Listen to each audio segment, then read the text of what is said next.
उनके प्रेम में रोने लगे, आंखों से अश्रुधारा बहने लगी।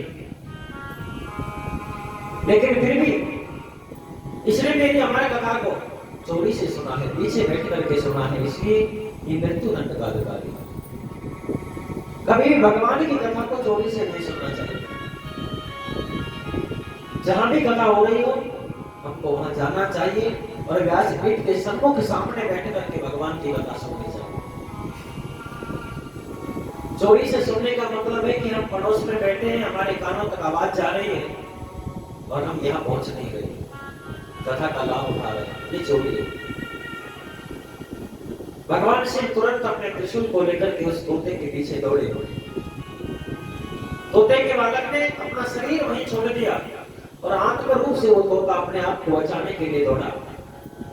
दौड़ता दौड़ता कैलाश से नीचे उतर के आया। मंदिर का आश्रम में महर्षि वेदव्यास जी की कुटिया बनी हुई थी। वेदव्यास जी की पत्नी श्री विकटा देवी अपने केश सुखा रही थी और जैसे केश सुखाते उसने जमाई ली, वो तोता आत्म रूप से उसके घर में प्रवेश कर गया।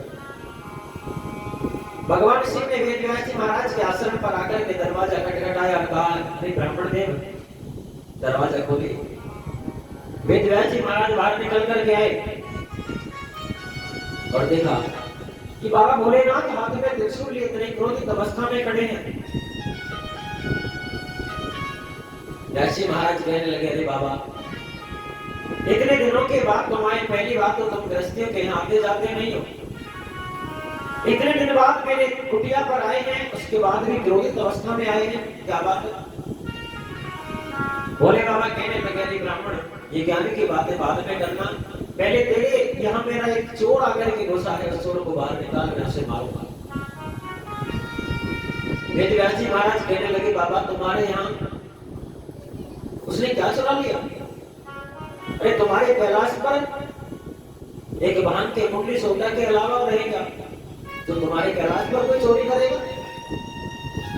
बाबा बोले, उसने मेरी अमर कथा को चोरी से सुना है। व्यास जी महाराज कहने लगे, भोलेनाथ तुम बड़े भोले वाले हो।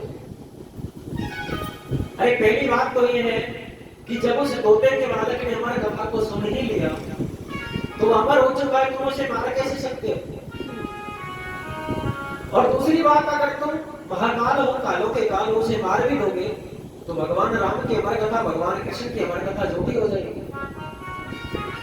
बाबा भोलेनाथ ने कहा, वेदव्यास जी कोई बात नहीं, मैं इस बालक को मारूंगा नहीं, लेकिन ये बालक जब पैदा होगा तो बहुत बड़ा ज्ञानी पैदा होगा। इस बालक को मैं यहाँ भी नहीं रहने दूंगा, मैं अपने साथ लेकर के जाऊंगा।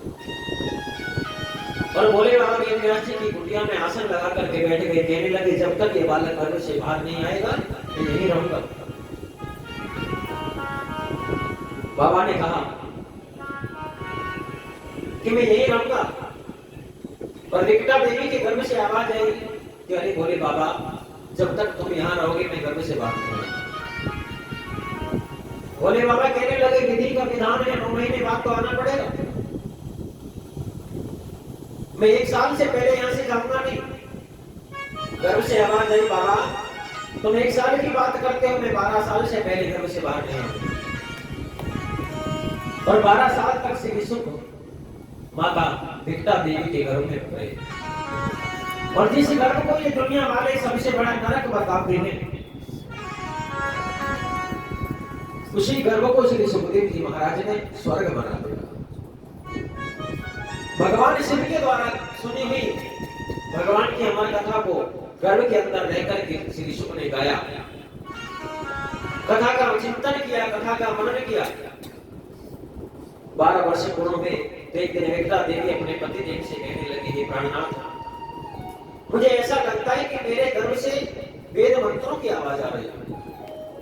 व्यास जी महाराज कहने लगे, देवी तुम्हारे गर्भ में कोई साधारण बालक नहीं है, भगवान का एक बहुत बड़ा भक्त तुम्हारे गर्भ के अंदर है,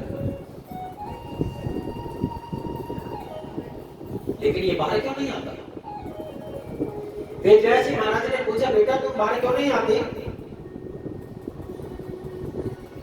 व्यास जी महाराज ने जब पूछा तो आवाज आई, पिताजी मैं गर्भ से बाहर नहीं आऊंगा। क्यों? अगर मैं बाहर आऊंगा तो भगवान नारायण की माया मुझे पकड़ लेगी और मैं माया में फंसना नहीं चाहता, मैं भगवान की भक्ति करना चाहता हूं। पिताजी कहने लगे, बेटा तेरी माता को तकलीफ हो रही है, कष्ट हो रहा है, तुझे बाहर आना होगा। श्री शुक ने आवाज दी, पिताजी अगर स्वयं नारायण आकर के मुझे आश्वासन दें कि उनकी माया मुझे नहीं लगेगी तो मैं बाहर आऊंगा। भगवान नारायण को आना पड़ा। भगवान विष्णु ने आकर के आश्वासन दिया, बेटा तुम जब बाहर आओगे तो मेरी माया का वेग में